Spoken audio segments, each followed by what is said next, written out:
മഹാകുംഭമേള 144 വർഷത്തിലൊരിക്കൽ മാത്രം സംഭവിക്കുന്ന മഹാത്ഭുതം. ലോകത്തിലെ തന്നെ ഏറ്റവും വലിയ ആധ്യാത്മിക സാംസ്കാരിക ഒത്തുചേരൽ. ഗംഗ യമുന സരസ്വതി സംഗമഭൂമിയായ ഉത്തർപ്രദേശിലെ പ്രയാഗ്രാജിൽ ജനുവരി 13 മകരസംക്രാന്തി ദിനം തൊട്ട് ഫെബ്രുവരി 26 മഹാശിവരാത്രി ദിനം വരെ നീളുന്നു യുനെസ്കോയുടെ പൈതൃക പട്ടികയിൽ ഇടം പിടിച്ച ഈ തീർത്ഥാടന സംഗമം.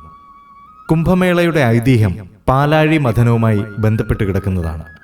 പാലാഴി കടഞ്ഞെടുത്ത അമൃതിനു വേണ്ടി ദേവാസുരന്മാർ 12 ദിവസം യുദ്ധം ചെയ്തു. ദേവന്മാരുടെ 12 ദിവസം മനുഷ്യരുടെ 12 വർഷമായാണ് കണക്കാക്കപ്പെടുന്നത്. ഒടുവിൽ അസുരന്മാരുടെ കയ്യിൽപ്പെടാതെ അമൃതകുംഭം ഗരുഡൻ കൊത്തിയെടുത്ത് പറക്കുന്ന വേളയിൽ ഭൂമിയിലെ പ്രയാഗ്രാജ്, ഹരിദ്വാർ, ഉജ്ജയിൻ, നാസിക് എന്നിവിടങ്ങളിൽ അമൃതഗണങ്ങൾ പതിച്ചെന്നും പിന്നീട് ഈ സ്ഥലങ്ങൾ പവിത്രമാവുകയും ചെയ്തു. ഓരോ 12 വർഷം കൂടുമ്പോഴും ഇവിടുത്തെ തീർത്ഥങ്ങളിൽ അമൃതിന്റെ സാന്നിധ്യമുണ്ടാകുമെന്നാണ് വിശ്വാസം. അതുകൊണ്ട് തന്നെ 12 വർഷം കൂടുമ്പോഴാണ് ഈ 4 പുണ്യസ്ഥലങ്ങളിലും കുംഭമേളകൾ നടത്തിവരുന്നത്. ഇതിനെ പൂർണ്ണ കുംഭമേള എന്നാണ് വിളിക്കുന്നത്. 6 വർഷം കൂടുമ്പോൾ ഹരിദ്വാറിലും പ്രയാഗ്രാജിലും അർദ്ധകുംഭമേളകൾ നടത്താറുമുണ്ട്. അങ്ങനെ 11 പൂർണ്ണ കുംഭമേളയ്ക്ക് ശേഷമുള്ള കുംഭമേള മഹാകുംഭമേള എന്ന പേരിൽ അറിയപ്പെടുന്നു.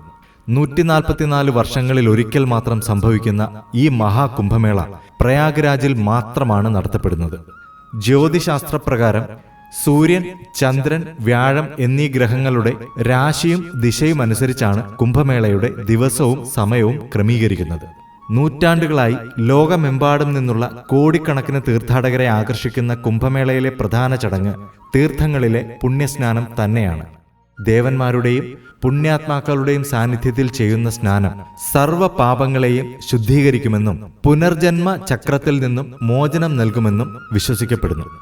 ജനുവരി 13, 14, 29, ഫെബ്രുവരി 3, 4, 12, 26 എന്നിവയാണ് ഈ കുംഭമേളയിലെ പ്രധാന പുണ്യസ്നാന ദിവസങ്ങൾ.